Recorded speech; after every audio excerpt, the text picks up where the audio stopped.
What's going on, YouTube? It's Donnie B all day. So, I'm bringing you something today that's a little bit different than what I have been bringing you, although I do bring you some budget stuff, and this is a budget stuff type stuff, right? And I don't just have one, but I have three, and two of them are about to go out. One guy knows he's getting one, and the other is kind of a pair of, where only one of them knows it's coming, but it's coming. So, this is the deal. It's weird. It's just something I've never heard of. It's KNICO, KNICO. It's called the Wild Boar Knife, Arizona 880. And it was recommended to me by an absolute awesome knife guy. And I appreciate it. And this guy's not just a knife guy, but he actually makes some pretty wild stuff. This guy, James Hinson, look him up. James Hinson, you can find him on Facebook, and I believe you can find him right here on YouTube still. He had shoulder surgery just after I did, so he slowed down his production of stuff, but he's getting back. So James Hinson, this is because of your recommendation, so we're going to check it out. So again, it's the Arizona 880, which is great because that's my daughter's number. My number 88, right? And we own land in Arizona, so I thought that was kind of cool. It was kind of very unique, and so we're gonna go over this thing now. This is absolute budget, but I say this all the time. And I was watching Choir Boys Cutlery today with Scab, and Scab said something that I always say, and I loved hearing him say it. He said, as long as a knife is sharp, it don't matter what it's made of. And that is so true. Just because it's budget and just because it's made of cheaper materials, as long as it has an edge, that's all you need to get the job done you need to get done, right? So we're going to go over this thing. Now, it's a nylon sheath. Nothing special about it at all. I mean, just plain nylon sheath. It does have a little pouch. It's very little pouch, but you could throw a ferro rod in there, or you could throw some straps, some like TA 550 cord in there, and I'll show you why. But it's MOLLE compatible all the way around the board, and it does have some strapping on the bottom that you would have to untie. It also has strapping holes right here. Strapping. These holes are strapping. Strapped holes right there. So let's go over some of this guy. We'll pull it out and we'll show you what we're working with the blade. It's not a very big blade. It's a tracker style, right? Tracker style is generally good for hunting. You know, it's what they're made for. So it absolutely is this. These right here, a lot of times you'll see these as blade, kind of like blade catchers. So for like knife fighting, it's supposedly, you know, you get the blade in there and then you can turn, you know, the enemy's blade comes down here. Once it gets in there, you turn it and you jack it out of his hands. That's not what this is for. I think this is for decorative purposes, and you may even be able to use them as bottle openers. So let's get into some of the specs on this guy. Overall length is 10.25 inches. Blade length is 4 3/4 inches. With a blade thickness of 5 millimeters. That's not horrible for a little cheapie. And I believe you can get these for $10. Let's see. The Rockwell hardness is 56-58 of 7CR17 MOV. Trying to figure out anything else. Let's see. And it has ergonomic G10 handle scale. So G10 MOLLE compatible 7CR17 MOV. It's a lower grade steel, but it's a steel. All that for like a $10 thing. And I looked it up, and you can find these right on Amazon. So I mean, that's cheap, but let's find out if it's just cheap or if it's cheap, right? So let's get into some of the things I was talking about, though. This pouch. This pouch is good for carrying cordage. Boom, boom, boom. All good for cordage. Now, you're talking about a a hunting type blade. Well, nothing says I'm going to make a spear and kill a hog better than having lashing points and your ability to do that. I just got quiet because she's on the phone in there. So you can see where that would be big. Now, the scales are not glued on. Check this out. So it just takes a little, either a star bit or a little hex guy. No, it's a star bit. Little star bit will take these handle scales off. What that leaves you with is pinholes on a 5mm blade that now you can puncture into some wood. You could drill a couple holes in. You can make a full spear out of this thing, or you can still go to the size of a piece of wood, the side of a piece of wood, and you can lash it down with multiple lashing points. That is huge. When you're talking about, especially if you're going to name something a hog hunter, being able to lash it to a stick, because hogs are nasty. That actually helps. Now, where these would come in, I guess if you penetrated into an animal and used these and gave it a nice little turn, that might help out. So all the way through, and you can see the guard piece came through. I'm going to turn that, and that is just a devastating hunk of wreckage right there. So while it's all budgety and cheap, it might still have a purpose. And now it's good for small-handed people. I am not such people, so it's small for me. Let's see if it came sharp. It's hard with a tracker. Oh, wow, all right. All right, for $10, you get razor freaking sharpness. That's kind of impressive. Look at how smooth that is. That literally shaved better than some of those high-priced ones. Now, is the edge going to hold up as some of those high-priced ones? Most likely not. But being the material it is going to be able to sharpen with a rock if you're out in the field. So a budget blade, will it have its place in your collection, or will it have a use? Is it going to be able to do what you need it to do? And we are going to go out and test that. I got some raw stuff. So we're going to start opposite of normal, where normally I would test the blade's edge and all that to see how it's going to do, and then I would strap it to a stick and throw it if I was going to do that. But today we're going to go opposite, because I really just want to find out if this thing is really going to be able to hold in the lashing. Now, it's only twine, and I did a kind of a cheap hold. I didn't take off the scales, which I would normally do, but I know I want to test the knife, and I don't want to have to take it apart and do all that. So what I'm going to do is I'm going to stand back 10 yards, and I'm going to throw it.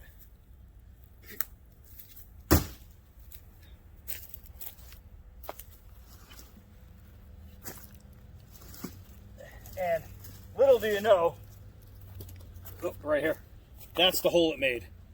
So you think about, is it going to, I yanked it off of there because these got stuck in it, which is pretty good. It went through, and then these things right here did the job of tearing it up. So is it going to be able to use like a spear? Can you throw it and stick it in to A, what you're aiming at, and B, is it going to go through? That's a yes in my book. If you're going to huck something and it's going to work like that, I'll tell you, that might just get the job done, guys. That might just get the job done. So, yes, I can lash it. Yes, I can throw it. Let's see if we can cut away some of this here so we can get it all out of there.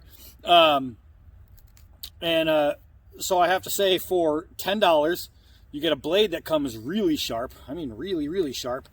And it has enough lashing points to be able to do what I just did with it, which isn't, the most, but I'll tell you what, man, in a survival situation, whew, the most is any. That's if you've ever had to hunt your own food, if you've ever had to eat what you catch, then something that you can lash, no matter what it costs or what it's made of, that's huge. All right? That's like a breeze. I know it's only twine, but that was a breeze. All right, so let's keep going. It's always nice to have handy. This is I made this for one of my hollow handle knives. I have a couple distinct ones, and it's always nice to have a good Joe, right? You never know when you're going to need it. Let's go over to the stump and get some work done right here. See what we can't do. Ooh, see how this guy is going to work. So it's a $10 knife. $10 knife. All right, 4-foot drops. We'll see how straight she falls. All right, you can see where the weight is leaning to the rear. I just missed that one. Boop. All right there. All right there. Not so bad. So, I don't know, man. I expected it to be a lot worse coming out of the box. I'm really, really impressed with the sharpness that it came in. Just a push. Oh my gosh. I just did, I did some off-grid knives and a couple others, and they didn't push cut like this thing. Look how clean that is. Look how clean that is. That's a straight push cut. No sawing, nothing. This is a $10 freaking knife. I'm going to do a couple hard downward throws. We'll see, A, how the tip holds up, and B, if the scales loosen any. Ooh, man, I threw it in there too. I threw it in there too, guys. Oh, yeah, you can hear that thud. Woo! All right, so tip looks good. There's no bending. Scales are on there nice and tight. All right. You know, as much as you don't want something to be good, you know what I mean? Because, you know, everybody has a small, look at that. I just stabbed him with this thing. So, everybody's got a little bit of knife snob in them. Every knife user, knife owner, we get a blade and we're like, all right, you know, oh, that one's cheap. Once you own a really good knife, then you're like, oh, well, you know, that's okay, but that's cheap, that's cheap. And then you get a cheap knife that works and you think, well, crap, now what? All right, so let's see. Oh, man. This edge, I'm not a trapper fan. I hate the trapper style blade. Just hate it. But I have to say that this trapper blade right here, I mean, whew, if I want to make that cucumber salad, I am able to get under. And again, I just did a more expensive knife. I did an off-grid that didn't have the blade profiling to get under without only getting the top bark, right? So it's kind of crazy, man. It's crazy, man. Let's see here. Let's see. This thing has got such a nice edge. I hate saying it, but it really does. It's got a really nice edge for a cheap little knife. It's kind of impressive. Kind of impressive. Not going to lie to you. If you find one of these on your Amazon, buy it. All right, let's see. And it's true full tang, so I don't have to worry about the blade separating from the tang unless I break the actual blade in half. This thing carves like a dream. Are you freaking kidding me? All right, so there's just some things you expect, some things you don't expect. I did not expect that. All right, so it is serrated on the top, so batoning is just going to tear up your batons. However, if you're just getting kindling, who cares? You know what I mean? Your baton's not going to need to be used that hard. And as far as kindling, yeah, okay, so it's going to do that. It's going to do that no matter what. Let's dig down. The edge profile on this is an edge profile of a $100 blade. I mean, look at this. Look at this. It's immaculate. It's immaculate as far as the grind, the bevel, the bevel's profile, how well it's put in there as far as the angle. They did a really good job on the angle. Whether it holds up or not, I don't care. That's not what we're talking about. We're just testing it, and so far, it works. Let's see if we can't get a good notch. Woo, that breeze just hit me. Good thing I'm wearing sleeveless and shorts. All right. So are we able to notch? So when you are strapping it, like I didn't strap it. I didn't do any notching on the stick I just did because that stick's devoted for something else. But golly, this is pretty cool. So if I needed to, if I wanted to really strap it to where it's not going to fall off, that's what I would do, is I would notch and tie into the notches. I wasn't going to do that on that stick. All right, let's see. Let's come over here. See what old Roscoe's doing. And what's up, boy? What are you doing, boy? And so let's see if we can't come down on some of this stuff right here. Get that out of the way. I want to hit this bigger one. Make sure you guys are in the scene. Wow. Wow. Holy crap. I really hope you guys are getting this. It's picking that up. Just short flicks. I am tearing this thing up. Dude, it's a $10 knife. All right, hold on. Look at this. On a free dangling piece of wood here. I can't believe this. Just to give you guys an idea of what it's doing. Are you crazy? I know the dog turded over here, so I had to watch my step. Because I don't like walking in turd. Bigsby, what are you doing? Oh, man. I'm not going to lie to you guys. I'm cold. I'm cold, so what I need to do is stand 5 yards back behind that guy.